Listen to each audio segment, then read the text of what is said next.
Hello and welcome to Alpha versus Beta version 1.1.1. I've made quite a few changes and enhancements to the map since I last covered it in a video. While the map can easily still be run with just the 4 plugins I initially mentioned, Factions, World Guard, Death Control, and Supply Signs, I've added quite a few additional plugins on my server to add some features and to make it easier to run some games. First, I'll go over the mechanical changes that I've made to the way the map functions with Redstone. First, and probably my most requested feature, and most persistently requested by rsmalec, I've added a light indicator for when the button is ready in the towers. Jamming even more redstone into the already tightly wired towers was no simple task, but I managed to find a way. Sometimes it could be easy to miss that notebook ding when you're in the commotion of the battle, and so now there's another indicator to help show that. Second, I've significantly sped up the score reset.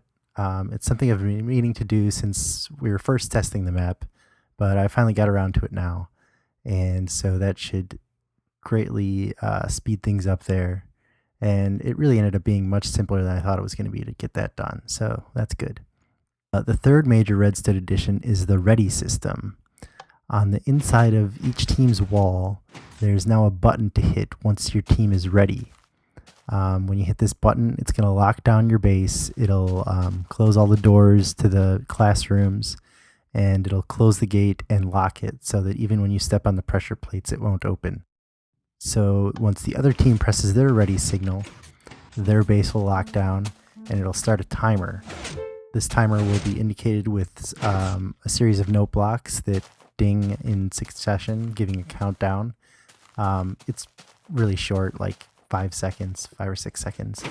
And then once that last note goes, it unlocks everything and the battle begins. Another major Redstone feature I've added is the spawn room. I moved the spawn up into this room on the mountain here.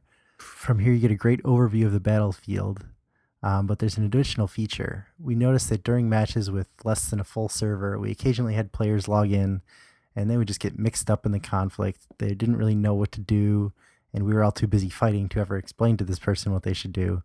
So it ended up being just a mess, and that person usually died a lot because they didn't have any gear.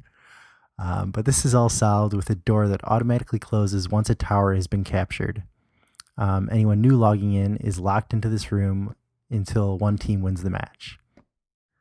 Finally, the entire system has been wired so that once one team reaches 99 points, the gates, the doors to the base and the observation room will all open up, and the maps on the wall and the towers will all reset. So everything will be a clean slate, and then once the score reset is engaged, which is still the wooden pressure plates on the porches of the bases, the map will be ready for the next game. Next, I'll go over some of the additional plugins that I've added to make things easier on the players. The first is Server Signs. This is a great plugin that allows you to bind commands, messages, and force chat to signs that are all activated by a simple right click. The first place I used it was to ease the joining of teams. I'm trying to tell new players how to use certain commands, especially just over text. It seemed like sometimes things were lost in translation, so it's much simpler to just have these new players just click on a sign. So I have it set up so that when you click on the sign, you'll join the team, you'll send a message in the chat telling everybody which team you joined, and you'll get teleported to your base. Once you're in a base, the sign continues to give you some delayed messages explaining what to do once you're there, how to gear yourself up and get ready for battle. This leads right into the next plugin, which is Simple Hats. After a lot of confusion about who is on which team and who they should be killing, I have now added Simple Hats to my server to put wool on our heads. You grab some wool from the supply sign, hold it in your hand, and right-click the sign below. I've bound the /hat command to this sign using server signs. So alternatively, if you're not near the sign, you can just type /hat.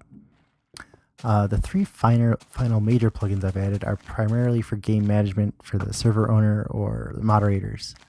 The first is B permissions. Up until now, I've just been doing everything with the op, non-op defaults of a lot of plugins. But as I added more plugins, a real permission system became necessary. Second, I've added OpenInv. This is a plugin that just lets you open up the inventory of any player. We had a few bad apples who were cheating by mixing classes, taking all the best gear from each class. So this just adds a way to easily check up and see if people are mixing classes if you suspect it. Then you can just remove the items with the plugin or kick the cheater from the game.